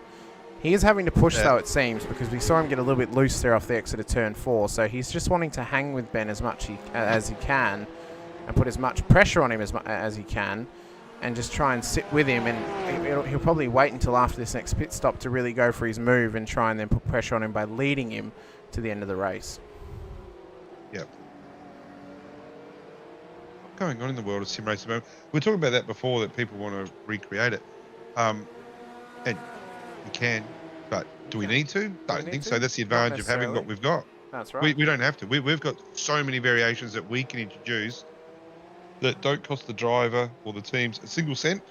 Well, unlike real life. It's like running, wildly different race structures, running older cars as well at whatever tracks we wish. Running any car we wish at any track we want, pretty much, is open to us. But even just the basic structure of we can make the spectacle or the showcase special when we can have it at the same track for the same weekend, of course. But we also want it to be fun for the drivers as well. I think based on the calendar that's kind of been put together, at least from an initial thought process, it for me that screams a very fun and new calendar for us next season. You know, you're experiencing a heap of tracks we haven't experienced yet in the series. Yep. And that's going to offer us up new opportunities, find out which tracks we really do like, and which tracks will suit the formats. Yeah, absolutely. Yeah, and one thing that sim racing in Australia is screaming for is help in organising races and help in being stewards and officials as well. Like, everyone wants to drive the car, and I get it. That's why we get iRacing. But if there's anyone out there who wants to do some officiating, and I actually think it should be compulsory that at some stage a driver should spend a season doing officiating anywhere. You know what I mean? They learn so much, and they show so much more respect for stewards when they're on that side of the fence. But they're also they also understand rulings more and how much stewards do look into incidents. I think that's, you know, if there's anyone out there who wants to be involved with that, we could certainly point you in the right direction. Well, we may even implement next season, possibly if drivers were to receive a round ban, we can say to them, hey, to actually properly do your round ban, you need to spend the race in the race control booth with race control, learning from them. You're a cruel man, Hamish. Cruel man. I would help them I reckon learn. the last place on it would, but it might be a whole world of FAFO. It may be. Who knows? I'm only speculating, of course. What we have seen, though, at this stage is Angus Lawford and Alan Dawson have now chased down Stacey Boyd at this point of the race. So P3 is not yet decided. Boyd is about to be put under pressure from Lawford and Dawson. It's a three-way battle for this position from three different teams, two different nationalities involved in it as well.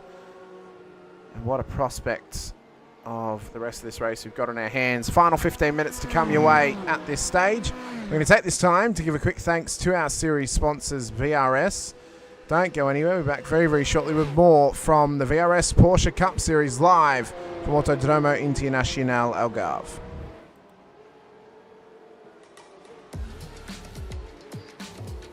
These are the VRS Dark Force Pro pedals. So it's a high-end product, stainless steel construction with an industrial aesthetic.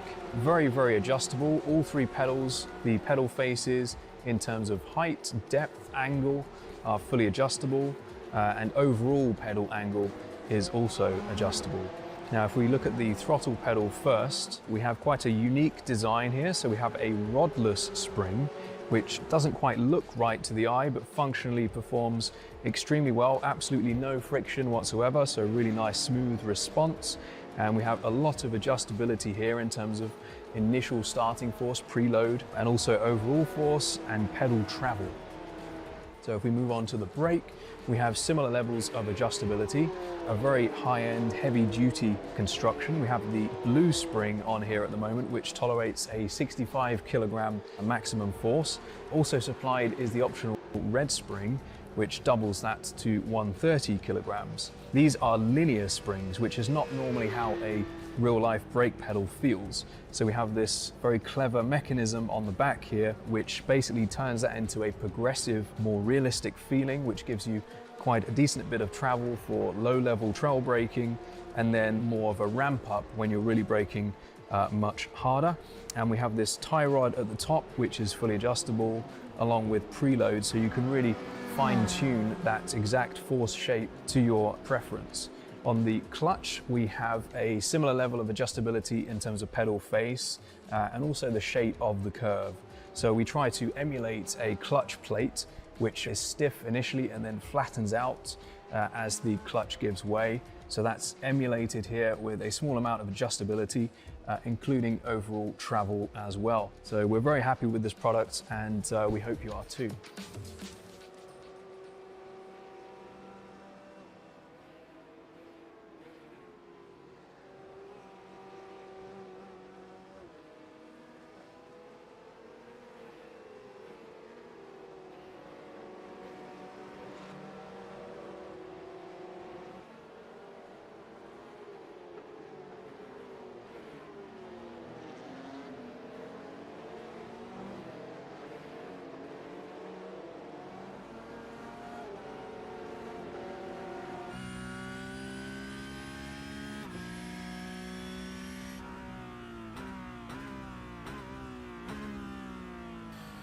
Welcome back into the VRS Porsche Cup Series. Wild moments coming into pit lane. Angus Lawford has got himself a speeding in pits penalty after it appeared he was trying to pass Stacey Boyd into the pit entry.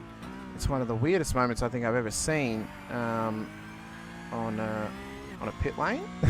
I mean, this is a bit later actually. Here we go. This is better. So this was coming up. So Boyd's coming in. Angus has flown it in. He's tried to avoid contact. Yeah. You know what? He did the right thing to try and keep it out of the back of Boyd's car. So fair play to him for trying to keep it out of the back of Stacey's car there and not get him involved.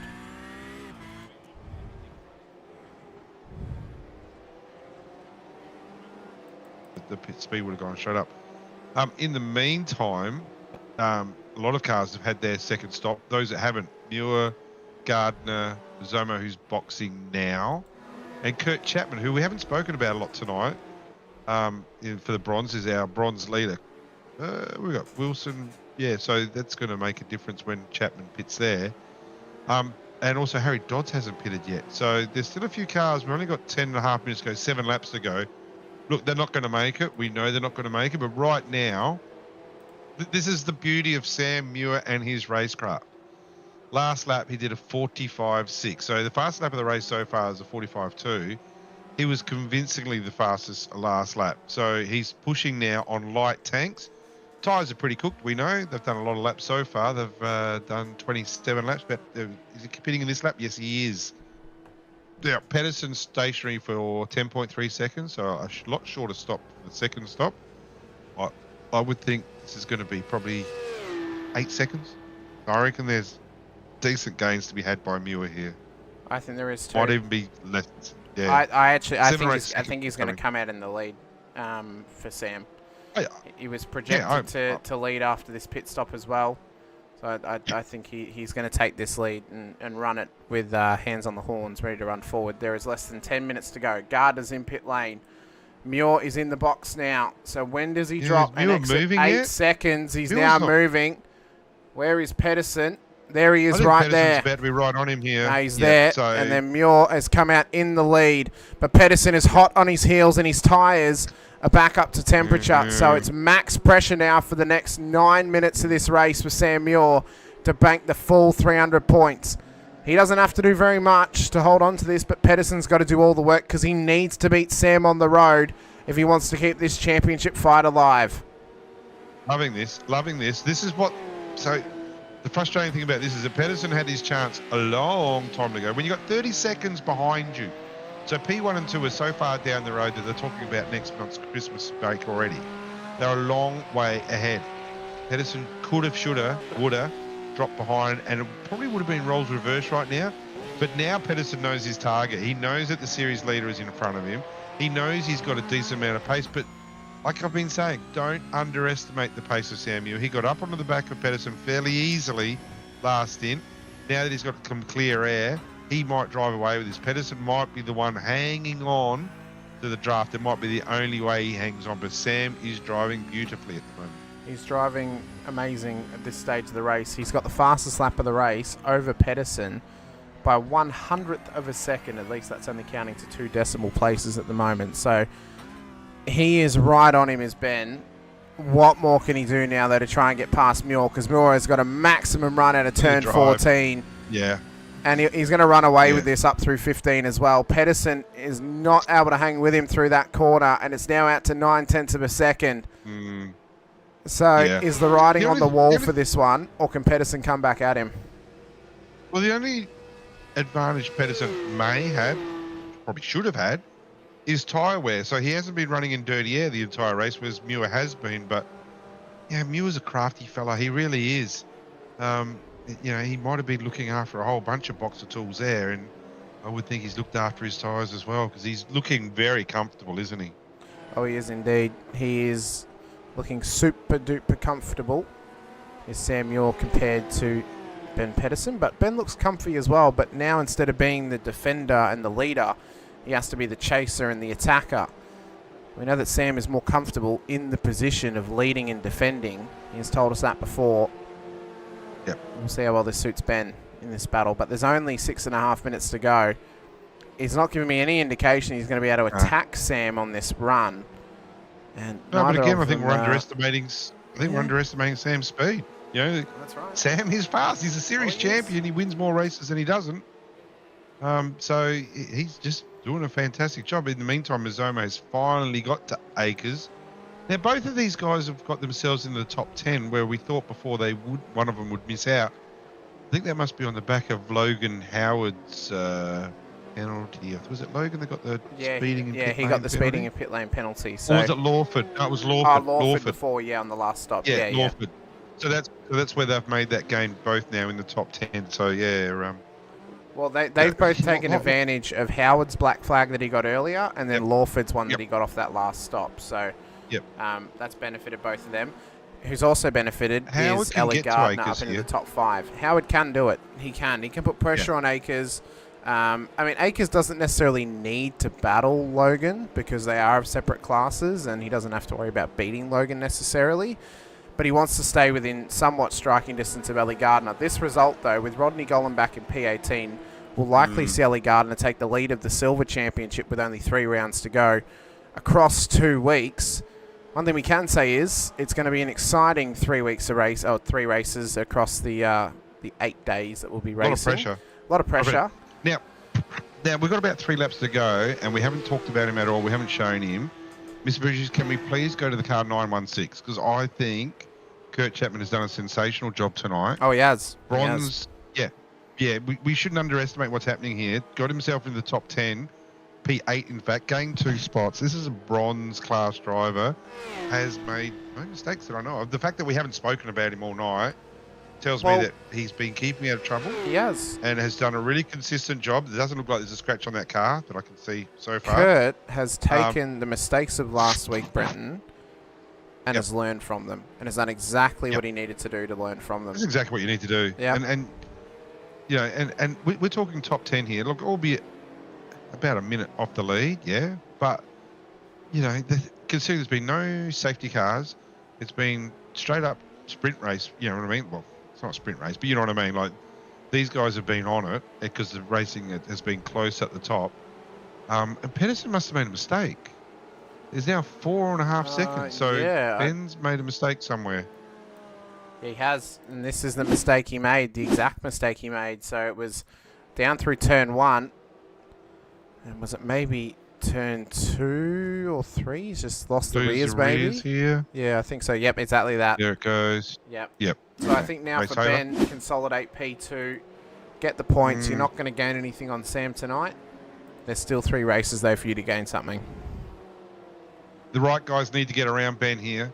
They need to start. A bit of tough love needs to start coming, because Ben needs to think about what happens at the checkered flag, not about what happens on lap 10. What's going on? This They're battle, just trying to break draft. Yeah, this is heating up. This is for P3. Boyd, Dawson, and Gardner, who started to sneak on this now. Gollan and Cairns have both got black flags, by the way, further back in the field. Yeah, I'd say that's incident points. This is a good race. Gardner looked like going on the inside there, made a good move, going to hold it. No, she can't quite get the job done on Dawson, but Ellie is loving what he's seeing in the rear vision mirror. Ellie is showing wicked pace tonight, though. She is really clicking with this circuit. And maybe it's some confidence off the performance of the feature race at Zandvoort, or maybe it's just from the practice this previous weekend as well. I want to give a shout out to Jamie Fleming. Each weekend puts up practice sessions for the drivers to go and have a crack at. Yeah, good really, stuff. really appreciate it. Promotes the league by doing so as well. So massive appreciation to Jamie, and thanks to him for doing that too across the weekend to help get all the drivers prepped and ready for this race. And of course, it's up to the drivers if they want to practice or not. But Jamie's going the extra mile to help them do that. That's excellent by Jamie. That's the top. Yeah, that's fantastic. Really wide here by Ellie there, and that's going to lose space. We might be looking at white flag, surely. We've just got 2 minutes to go. Maybe this one and one more. Yeah, I think it'll be this one and one more, because Sam has just started this next lap. So we're going to get 34 laps out of Portimao here this evening. And in fact, Ben's actually completely lifted off now. He's out to 7 seconds behind Muir. He knows he's got plenty of gap back to Boyd. Doesn't need to risk a P2 finish to try and chase down Sam with 2 laps to go. He'll happily take the 280 points and move on. Also, I wonder how many instant points he's got right now. Oh, He might be on the verge. maybe. So he might be just driving center track, and which is fine. He's got 27 seconds gap behind. So there's heaps of time there. So just bring it home, Ben. 1.5 laps to go. But that battle for the meantime with Boyd, Dawson, and Gardner is not cooling down at all. No, it's not. It is not. And they're all trying to get involved as best they can. We're right on board with Boyd at the moment, who is under immense pressure from Alan Dawson, who would love to get himself another podium in the series. Gardner would love to go 2 weeks in a row, finishing on the podium. Yeah. They've all driven really well. After 1 hour's racing with no safety cars, and Gardner was involved in a very early incident. We have to remember that the battle for the podium is less than a second with the 3 cars. Like, that's fantastic racing. Yeah, they've all done very, very well. I'd argue a breakout season for all 3 of them in terms of trying to find their pace and get up to speed. Stacey joined joined after the first few rounds last season. Didn't really get an opportunity to break out this season, though. He's got a full season under his belt, and he's really proving why he's got incredible pace. And next season, don't be surprised if he can maybe sneak himself a few more wins and maybe edge his way up towards the top 5 in the championship. Yeah, I think Stacey does some driving the Super Cup at SSR as well. Might be completely incorrect there. But I think I've seen him. But it'd be great if Stacey could commit further to the championship, further to the car. But I think we're on the last lap. We are indeed. White flag is out. Harry Dodds has got himself a black flag, thanks to, I would say, incident points. So he'll have to commit to it this lap. He must come in when he comes past the pit entry. Otherwise, he cannot commit to the drive-through on the last lap. So, it might even be a stop hold. Yeah, that's not ideal for Harry at this late hour. But yeah, Sam Muir done it again. Yeah, he's done incredibly well, and proven why he is the defending champion, why he has the number 1 on the side of his car. And I think he's raised the bar, hasn't he? He has raised the bar, and I implore anyone next season, when we put sign-ups out, to come racing, because we're not going to limit the sign-ups, for early bird next season. We're just going to open them. Let the floodgates open, and just come and join and come racing with us as well, because this season we've had some fantastic racing. And from what I understand, there'll be even more reason to join this series next season, certainly next year. Yep, for sure. Because there's going to be more incentives as well. Yep. And yeah, I'll let you call the finish. As we come across the line, Sam Muir makes it a second feature race win of the season. 300 points on the board.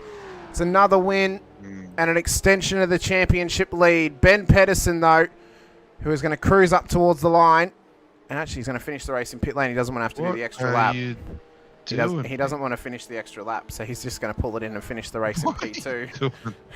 Oh, well. But this battle, though, which was intense over the last few laps, our resident American, Stacey Boyd, has done well to survive the onslaught from Alan Dawson and Ellie Gardner. He'll come home in an all-time P3. Dawson in P4. Gardner wins it for the silver class.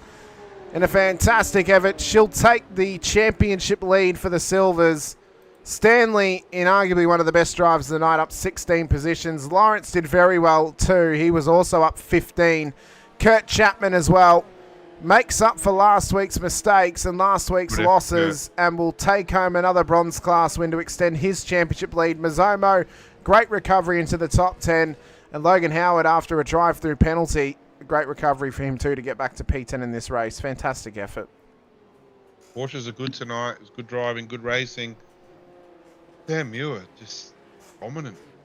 We can't give a true reflection on the time because Pedersen boxed late, and we know that he backed right out of it. But Sam had the pace, Sam had the skill, Sam had the strategy. That goes a long way towards winning races. But a good race all round. Obviously some dramas early, but it certainly settled down. It was just clean in the end. It was really good racing. Yep, incredibly good racing from these drivers here this evening, and it's another win on the books for the 9.5 Sim Sports driver who leads the title race at the moment, Sam Muir. He's in dominant fashion at this stage. Give you the overall results of the evening as we wait for our podium finishes. Sam Muir takes the win ahead of Ben Pedersen, Stacey Boyd in the top 3. Alan Dawson, Ellie Gardner in the top 5 with Brady Stanley, Stefan Lawrence, Kurt Chapman, Simon Mazzomo and Logan Howard for the top 10. Angus Lawford will finish ahead of John Akers there with Jared McLeod, Craig Schultz, Paul Wilson, Jamie Fleming, Harry Dodds, Rodney Gollan, Gary Watson, Damien Cairns, Gordon Marshall getting disqualified for towing without permission. And then Barry Punter not making the end of the race, unfortunately for him. Solid race, though, on the night. I'm just letting RC know who we need. Although, they should know who they are by now. Yeah, solid race for sure. And a good result. Now, we were looking at Stefan Lawrence, ended up finishing 53 seconds behind, so a lot of time hemorrhage there. Yeah, sure, some would be in traffic as well, but it wasn't. Oh, there we go. So race control have told who has to be up here, and I'll let you do the interviews. No worries at all. First up, we have got our bronze class winner here this evening. It was a fantastic effort from him. He's a playoff driver over in the Rodnock Cups and the defending champion of that series. And now tonight, he has gotten himself another class win as well. Kurt, congratulations. Making up for last week out at Zandvoort. It's now a distant memory in the Netherlands. Portugal, you've done very, very well for yourself. P8 up 2 positions. Was that a 0x race or was there a couple of off tracks here or there? There was definitely a couple of off tracks. I think I got maybe 9 of them. I didn't hit a car or get hit by a car, which is a big improvement from last week. Well, not only a big improvement from last week, but now a good bit of momentum swing back in your favour with only 3 rounds to go across, 8 days in a week's time. I mean, you've swung it back in your favour. You've gained good points over Paul, who was trying to chase you down this season. And if you get a good result next week out at Imola, might set yourself up well for the final 2 rounds afterwards. That would be nice, but as we've seen in previous rounds, anything can happen. Like I've gotten a podium and I've also gotten last in the whole night, so anything can happen, and I'm sure it'll be a close race to the end. Well, I think that you've done well this season. You're earning your spot, to possibly get promoted next season. And I think you're driving incredibly well. Imola next week, how are you feeling going into that one? Is it a track you're comfortable with, Kurt, or do you think there's going to be some work to be done to get prepared for that one? It's not a track that I like, but I don't go bad there, if that makes sense. A bit like this one, I'm not a big fan of Algarve, but yeah, I tend to do half decent, so we'll just see how we go next week. I think a very solid effort on the board tonight once again, Kurt. So congratulations on all the success here this evening. Is there anyone you want to give a shout out to before we let you go here this evening? I'll give a shout out to Infinity Broadcasting for broadcasting the event and IRWC for hosting it. Well, thank you so much, Kurt. Appreciate your time. Best of luck next week out at Imola. We'll see if you can keep extending your championship lead or if Paul's going to be able to pull a couple of points back on you. Yeah, we'll see. Thank you. No worries. Thank you. Next up in the booth, we have our P5 on the road this evening, but our silver class winner in the end, it is Ellie Gardner. Ellie, podium last week at Zandvoort in the feature race, a class win tonight as well in the silver class, and what should be now, I think, the championship lead for the silver class as well.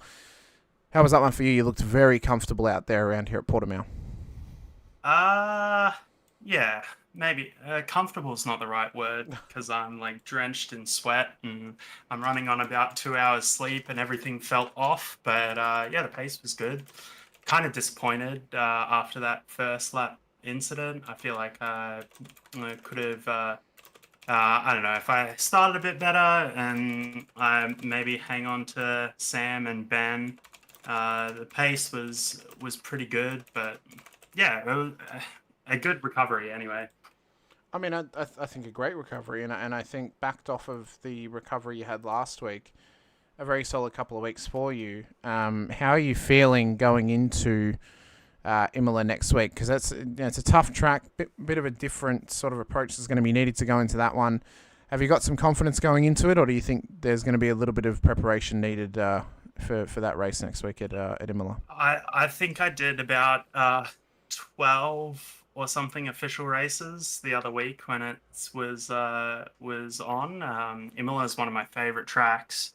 I managed to get slower by the end of the week, so I'll definitely have to put some practice in and dial back in. But yeah, I'm very much looking forward to it. Well, Ellie, congratulations on your performance here tonight. Fantastic comeback drive up to P5 and the silver class win as well. Is there anyone you wish to give a shout out to before we let you go this evening?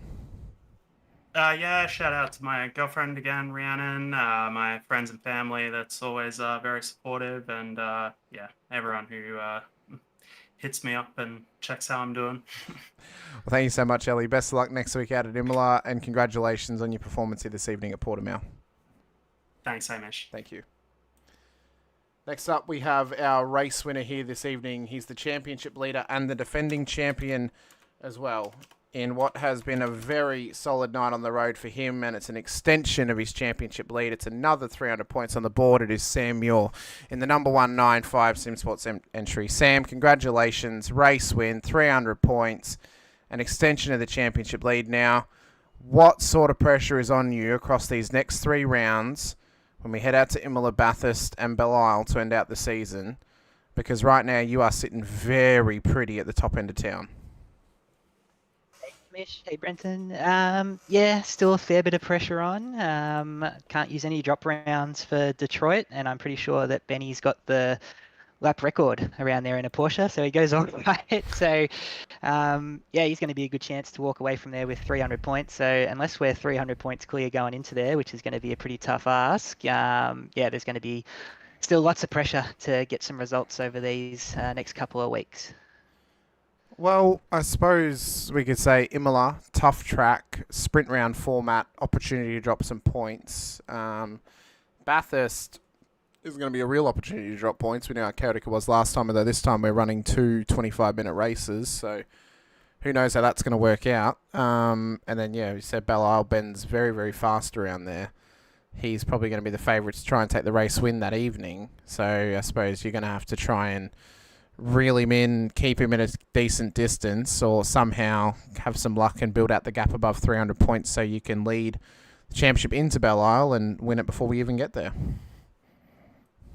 Exactly. So, yeah, no point going conservative or getting too excited by the gap in the points table because, yeah, Benny's going to have a super strong finish to the season. And, I mean, he already sort of goes into races with that, not necessarily win it or bin it attitude, but sort of high risk, high reward sort of stuff, and he's got nothing to lose. So, yeah, I know that he's going to be super quick, and yeah, we're going to have to still get some pretty good results at Imola and Bathurst. As you said, super easy to make mistakes around there and drop some points. So, yeah, still plenty of pressure on.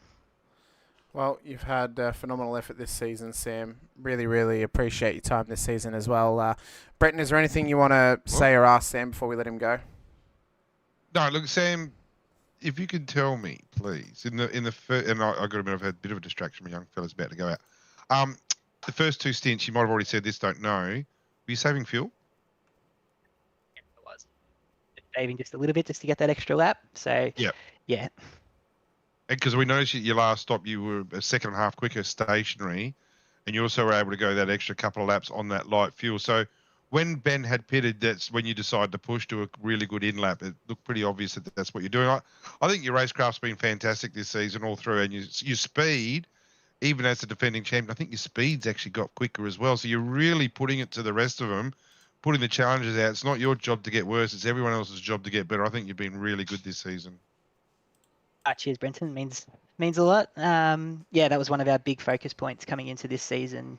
We were consistent last year, but we weren't necessarily fast. But yeah, been doing a lot of hard work behind the scenes with the guys from 9.5. They've definitely helped me find that extra yard of pace, that's for sure. And I think that was our 6th pole out of the 8 rounds. So yeah, definitely tick that box, but there's still a couple of rounds to go. So hopefully we can get a few more to the tally before the season's done. But yeah, cheers for that. Really do appreciate it. Now, Sam, a special shout out to yourself and to Sean McNamara and the team there at 9.5. Doing a really good job this year. Yep. Really, really good job. and you haven't. I'm not trying to be bad to Mez here. You've actually done a lot of this by yourself. The team support hasn't been there as much as we probably thought. Mez will pick up his game surely. We know that. Quality driver himself, but no, I think you've done very, very well this season, mate. And you're exactly in the position you deserve to be. You've earned it. You've worked hard for it, and you are where you need to be. Hopefully we can, keep the gap and bring home another championship. And just on Mez, unfortunately for him, he's just not getting the results this season after being so consistent over the first 2 years. I don't know if he's walked under a ladder or looked at a black cat the wrong way. Or what's happened. He just hasn't had the luck, but it's not through lack of effort. I can tell you that much. He is putting in so much work behind the scenes, and it would have been so easy for him just to sort of be like, it's not my season, just going to give up and go focus on something else. But no, he's for a teammate, 10 out of 10. He's putting in a lot of work behind the scenes, and hopefully the results will turn around for him soon, and we'll have a couple of 9-5 guys battling up the front in the last couple of rounds. Well, Sam, we have released our provisional calendar for next season. I have now posted it in the calendar section as well. As our obviously defending champion and current championship leader, my final question before we let you go today and let you get rested and then start to get prepared for Imola next week. What track excites you next season, looking at next season's calendar as we lead into 2026 and then 2025? The first 2 rounds, good grief. Those are going to be doozies for me. We'll have to put in some pracky, but everything else from then on looks awesome. I'm a big fan of Navarra and Jerez. I don't think that they get as much races as they should in the Porsches, so that'll be fun. I know Mez will be super excited about Kota, but not for me. I'm with you. Yeah. And then a few new tracks to wind us out. So new grand finale. So that'll be interesting as well. And an 11-round season. So even better to keep more races on. Yep. I'm excited about that. That's going to be an interesting one. So we're keeping the 11-round season across 12 weeks because of Australia Day. The fact it actually lands on our race day next year, but. 11 rounds, 2 drop rounds. The final 2 rounds will have the finale point structure, same as this season with Bathurst and Belle Isle, but making it an official tiny little finals series. Not that we're running it where we're going to knock people out of the championship fight because we have got 3 classes, but just trying to make the last 2 rounds special and put some panache on it, a little bit of making them a little final series at the end. So, and it keeps the other rounds balanced too by doing that. But no, I'm excited. Next season's going to be fun. I have put it out to the drivers on the broadcast. So when they watch it back, they can give me their thoughts. But I welcome thoughts on the calendar. Any changes you think should be made, let us know, because we've got we've got time now to change it. We won't have time to do it a week before the season, obviously. So if you have any thoughts on track changes, let us know. We're happy to implement track changes if we have to. This is provisional. If nothing's said, then that's what we'll be racing next season. So let your voices be heard, please, because we want to hear from you and we want to try and improve it if you think it needs to be improved. But Sam, congratulations on your success this season. Congrats on the race win tonight as well and extending your championship lead. Let us know anyone you want to give a shout out to, any friends or family who may be watching, or any team sponsors as well. For myself, Brenton, and the rest of the league, congratulations on your race win here at Portimao, and best of luck next week out at Imola. Yeah, cheers, guys. Shout out to Benny. I don't know if it looked like it in the broadcast, but that was one of the most intense races I've ever done. So it was good to actually, get a full 60-minute race against him this week. To all the guys at 9.5, thanks for the racing tonight. And to the sponsors, Racecraft, RSW, Graphics, Track School, Track Days, and Racing Ears, thanks for the support. And bring on Imola next week. Cheers, guys. Well, thank you so much, Sam. Best of luck next week. Sam, you're our race winner here this evening and gold class winner as well. Brenton, what a race it's been tonight. What a season it's been thus far. We've still got 3 rounds to go. 3 rounds that'll be held across 8 days. And that short run to the season end begins next Monday night. It is going to be intense as all heck. Big week. Big week. Yeah. Intense finish. Like I said, 3 races in 8 days. Doesn't leave a lot of time to practice. Lucky enough, you would imagine that in the middle of that, the Bathurst round, that these guys have done 100 laps of Bathurst before, so they won't have to push too hard learning a new track. But they raced their last season as well. Yeah, absolutely. Plus, they did. they'll run the same setup they had last season at Bathurst, so it'll be a get up to speed sort of event for them. Yeah, absolutely. So they won't have to learn too much about it, but and I think we've run Belle Isle not long ago as well, off memory. So yeah, it's going to be a busy and hectic finish, and it's the type of finish that the series deserves, because there's been some great racing. But right there, Sam Muir, like I said before, everyone needs to. He set the standard. He is the bar. Everyone needs to get better. He doesn't need to get worse. And he's done a great job this season. He really has, and there's no reason why he won't continue on with season 4. That's exactly right. And he is sitting in the hot seat at the moment to try and take home the gold class and overall championship wins. Next week, as we mentioned, we're heading out to Autodromo Enzo Dino Ferrari out at Imola. Love that, don't you? Oh, it's fantastic. It's fantastic. Out into the San Marino region of Italy for the next round of this series before our European leg ends. And we head back out to Bathurst for the second to last round as the Pro Series support category. And then it's Belle Isle to end us once again for a third season in a row. We'll say goodbye to Belle Isle for a little while after this season as we look to head out to Miami next season for the final round. And if Adelaide releases the season after, well, we'll be at Adelaide for the foreseeable future. But, Belle Isle for the final time as the last round this season. It'll then get put into the regular rotation of regular rounds after that. So it means we could run it as any of our regular season formats of rush, sprint, or feature. It means we can open up the strategy books a little bit for some drivers as well. But I've been Hamish Munro with Brenton O'Brien once again. This has been the IRWC VRS Porsche Cup Series. Big shout out to all of our series sponsors, VRS, Infinity Broadcasting, SPP Graphics, and Blackheart Designs as well. If you're joining us for the first time or you've been here for a little while, be sure to hit the like button, the subscribe, the bell icon too. We just ticked over 250 subscribers the other day. So thank you to everyone who has been supporting us over here. If you haven't done so, please do so to help support us once again. We would really appreciate it. If you're watching over on Twitch, hit the follow button too, so you guys can watch our action over there as well. But thank you all so much once again. We'll see you guys next week for Imola. Coming up for your rest of your week though, Friday night, 7:50 p.m. Australian Eastern Daylight Savings Time.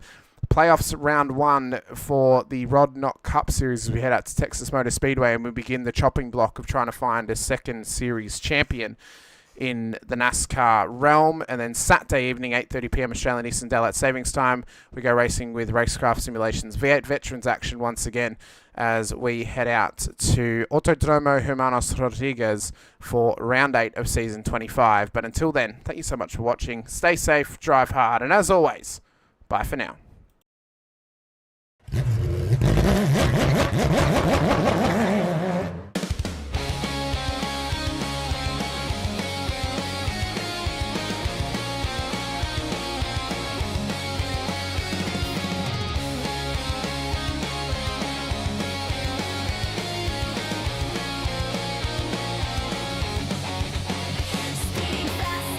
Control, feel the thunder in my soul, through the danger, through the pain, only one thing to do to get to victory lane, taking risks, full send, and in the end, be the best, it's taken over, cannot contain, the desire to get to victory lane.